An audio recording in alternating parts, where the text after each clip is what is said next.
गजाननं भूतगणाधिसेवितं कपित्थजम्बूफलचारभक्षणम् उमासुतं शोकविनाशकारकं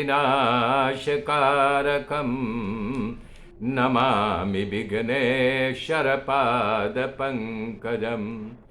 गुरुर्ब्रह्मा गुरुर्विष्णु गुरुदेव महेश्वर गुरु साक्षात् परब्रह्म तस्मै श्री गुरुवे नमः।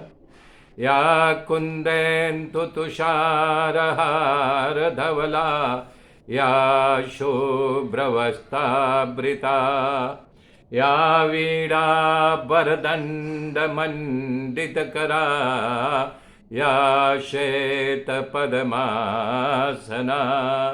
या ब्रह्माच्युतशङ्कर पवित्रभिर्देवैः सदा वन्दिता देवैः सदा वन्दिता। हरिः हरिः ओम्।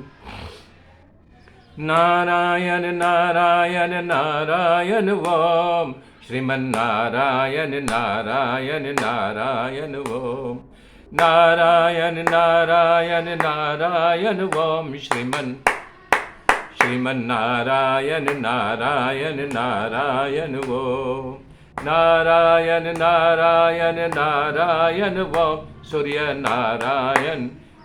नारायण नारायण नारायण ओम श्रीमन्नारायण नारायण नारायण नारायण ओम नारायण नारायण नारायण ओम नारायण नारायण नारायण ओम। ओम नमो भगवते वासुदेवाय। ओम परमात्मने नमः। तब जब विष निकल गया, मेरे मित्रों कल बताया था, समुद्र मंथन जब होने लगा, सबसे पहले विष निकला था समंदर में, तो भगवान ने कहा, अजित भगवान ने, कि ये शंकर भगवान की आराधना करो। सारे देवी देवता गंधर्व मिल करके भगवान की स्तुति किए, करेंगे भगवान आप संपूर्ण जगत के अद्भुत शक्ति वाले हो और अपने इसी अद्भुत शक्ति से लोगों को बंधन में डाल देते हो और अमोघ शक्ति के द्वारा बंधन से मुक्त कर देते हो।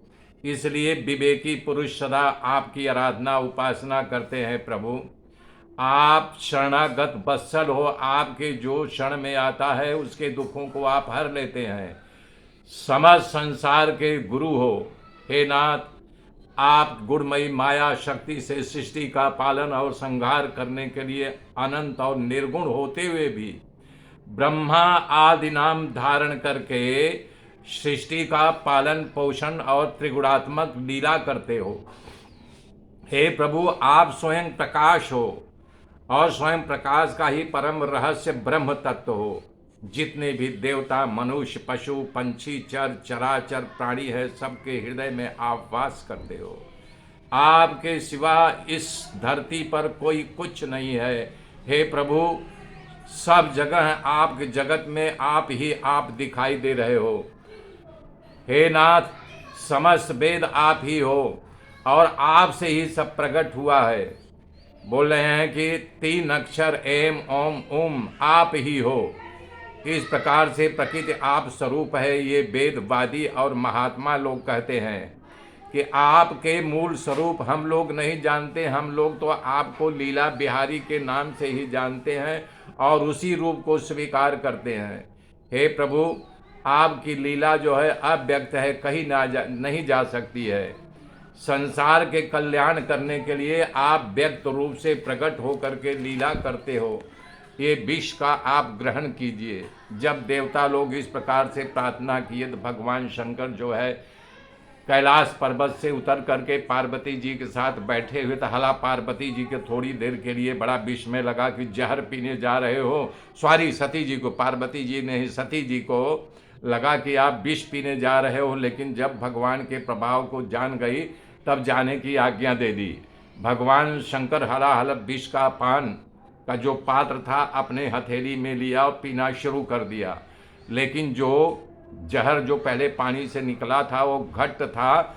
जल्दी जल्दी पीने लगे तो उनके गले में अटक गया, तो वहाँ नीला हो गया, इसलिए वो नीलकंठ के नाम से पुकारे जाते हैं। और जब पी रहे थे जल्दी जल्दी तो धरती पर बिना गिरा तो बिच्छू सर्प आदि जहरीला प्राणियों की पैदाइश हुई, और कोई कोई उस समय मानव भी पी लिया था। महादेव जी इसमें विषपान करने से देवताओं दानवों को खूब आनंद आ गया और उत्साह के साथ उन्होंने समुद्र मंथन किया। और जब समुद्र मंथन कर रहे थे तो वहाँ पर कामधेनु गाय निकली, तो ऋषियों ने अपने पास रख लिया। उसके बाद चंद्रमा के अंश से विशस्वा उच्चैश्वा जो है घोड़ा निकला। उच्चैश्वा घोड़ा को इंद्र भी मांगने जा रहे थे, लेकिन बलि बोला कि मैं लूँगा, तो भगवान ने इंद्र को इशारा करके बैठा दिया, तब वो बलि राजा ले गया। उसके बाद ऐरावत नामक हाथी जो 4 दांतों वाला था वो इंद्र भगवान ले गए। उसके बाद समुद्र मंथन में कौस्तुभ मणि पद्मराग मणि निकला, जिसे भगवान अजित ने लिया। उसके बाद स्वर्ग लोक की शोभा बढ़ाने के लिए कल्प वृक्ष पारिजात निकला और सीधा स्वर्ग में गया। तब अप्सराएं प्रकट हुई, स्वर्ग के देवताओं ले गए। उसके बाद शोभा की सीमा साक्षात लक्ष्मी जी प्रकट हुई। उनके निकलते ही देव दानव दोनों लोग दौड़े कि मैं लूँगा मैं लूँगा। इंद्र तो दौड़ करके आसन बिछा करके काला बाला चमचागिरी शब्द जिसको कहते हैं करने लगे। सभी लक्ष्मी जी को अपने अर्धांगिनी के रूप में बनाने का निर्णय किया। जब आपस में कि मैं लूँगा, तब हुआ ऐसा नहीं। सब लोग बैठ जाओ, ये लक्ष्मी जिसको वरण करेगी वही उसका पति बनेगा। तो सब में पड़ा पड़ी होने लगे कि मैं आगे बैठूं, मैं आगे बैठूं, मैं आगे बैठूं। तो उसी प्रकार को जो जहाँ जैसे मिला वहाँ बैठने लगा। धक्का मुक्की में लक्ष्मी जी की इच्छा थी कोई गुण संपन्न अविनाशी पुरुष मिले तो उसी का आश्रय करना चाहिए। जब इस प्रकार से विचार किया तो राक्षसों, गंधर्वों, असुरों, सिद्धों, देवताओं में से कोई नहीं मिला। जो कुछ मिले जो मानव के रूप में वहाँ उपस्थित थे, बोले कि देखिए आपको इस धरती पता नहीं कौन कैसा क्या है, मैं आपको परिचय करा रहा हूँ। तो परिचय कराना वो शुरू कर दिए।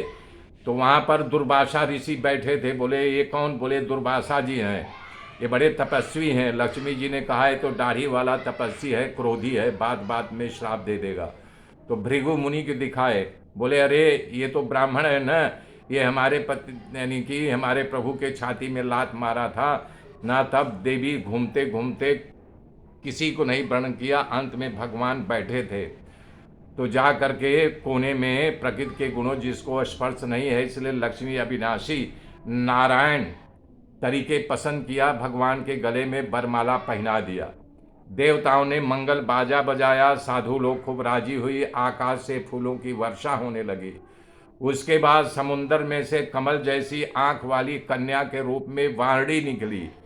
वाणी देवी प्रकट हुई तो उसे दैत्यों ने स्वीकारा। उसकी बड़ी बड़ी आंखें थी वाणी देवी के रूप में, तो असुर लोग ले गए। इसके बाद चंद्रमा निकले, देवताओं के पंक्ति में जा करके बैठ गए। धनुष परमात्मा ने धारण किया और शंख भगवान ने लिया। मंथन करते करते एक अलौकिक पुरुष प्रकट हुआ, उसके हाथ में अमृत का कुंभ था। ये धन्वंतरी भगवान धनवंतरी के नाम से ख्यात हुए। दैत्यों को देखा जब अमृत लेकर के कोई अलौकिक पुरुष प्रकट हुआ है, तब बेग से दौड़ करके उसके हाथ से कुंभ छीन करके थोड़ी दूर भाग गए। तो दैत्य वहाँ इकट्ठा हो गए, बोले मैं पीऊँगा पहले, वो बोले मैं पीऊँगा। इस प्रकार से धक्का मुक्की होने लगी और देवता लोग नारायण के पास गए, बोले शांत रहो भी मैं काम बनाता हूँ। जब इस प्रकार से वो मैं पहले पीऊँ आपस में वो लड़ाई कर रहे थे, तब इन्होंने एक स्त्री का रूप धारण किया। विश्व सुंदरी अद्भुत रूप था, कमल के समान नेत्र थे, हर अंग सुंदर था। दैत्यों के पास जा करके उन्हें मोहित करने लगे। पहले तो मोहित कर दिए, आपस में झगड़ा करा दिया कि मैं पीऊंगा, तुम बाद में पीना। तब जब मोहनी रूप देखे तो दैत्य बोले, अरे बाप रे बाप, ये कौन है?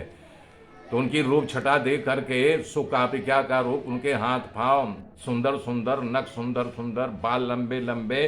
तो बोले, पूछो कौन है, तुम किसकी कन्या हो? ये देख करके हमारे मन में खलबली मच गई है। दानव इस तरह से पूछा, हम लोग कश्यप के बच्चे हैं, तब हम सब भाई हैं, हम लोगों का विचित्र स्वभाव के कारण लड़ रहे हैं, ये उसकी चिंता नहीं करना। तब वो सुंदरी बोली कि मैं तुम लोगों से शादी करना चाहती। इतना सुनते ही तो कूदा कूद होने लगा उनमें कि मैं शादी करूंगा, मैं शादी करूंगा। विवाह का नाम सुन करके वो कामांध बन गए। तब दानव ने कहा कि अमृत इसे दे दो, यही अमृत पिलाएगी।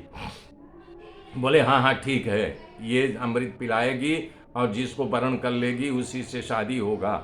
ऐसा विचार करके अमृत का घड़ा जो है सुंदरी के हाथ में दे दिए और विष मोहिनी देवता लोग ये रूप देख करके खुश हो गए। तब वो अमृत का कलश लेकर के सबको बोली कि जाओ पहले तुम लोग यानी कि स्नान करके आओ।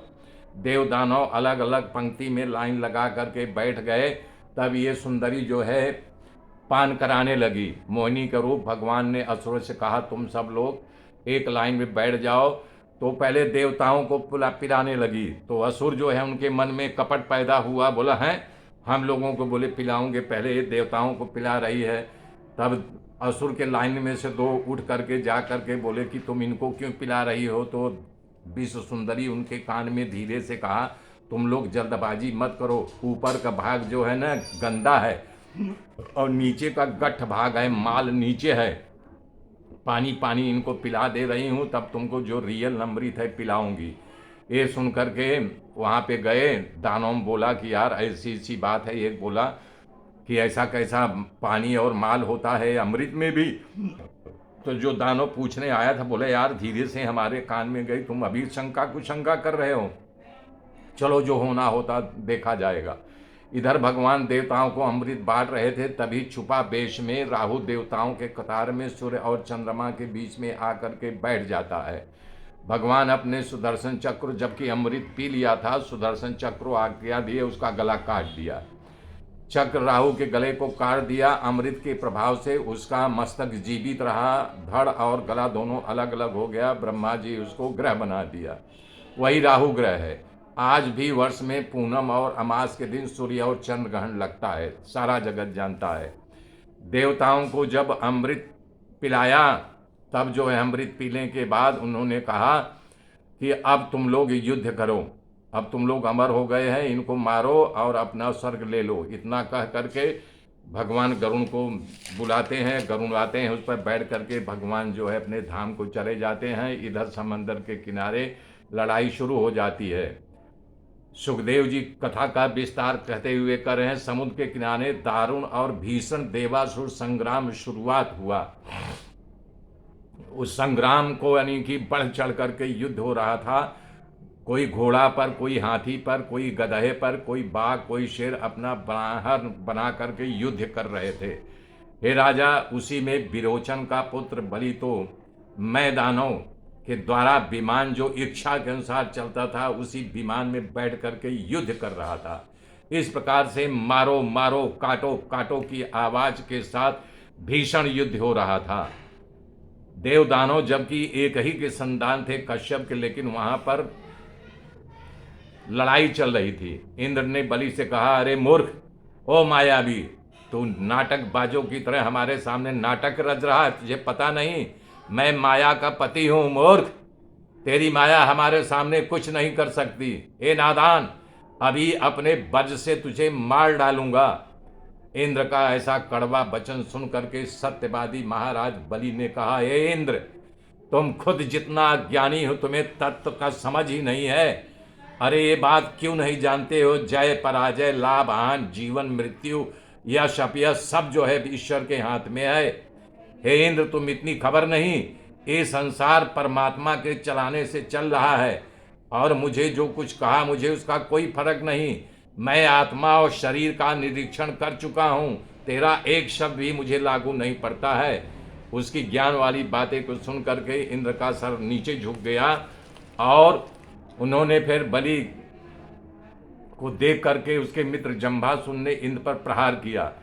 इंद्र हाथी से नीचे गिर गए, हाथी पर रखा हुआ हौद भी जल गया। इसे देख करके इंद्र का सारथी मातली वहां पर रथ लेके आया और इंद्र को रथ पे बैठा करके युद्ध शुरू हो गया। जंभासुर ने विचार किया मातली रथ लेकर आया, ऐसा सोच करके मातली पर त्रिशूल का प्रहार किया। मातली को चक्कर आ गया। ये देख करके इंद्र को ज्यादा गुस्सा आया, वो अपने वज्र से जंभासुर का वध कर दिया। इस युद्ध में अनेक दैत्यों मारे गए और अनेक देवताओं घायल हो गए। सबको पीड़ित दे करके ब्रह्मा जी को लगा कि ये तो गलत हो रहा है। मेरे मित्रों, आगे की गाथा कल जोड़ूंगा। तब तक के लिए जय श्री राम, जय श्री राम।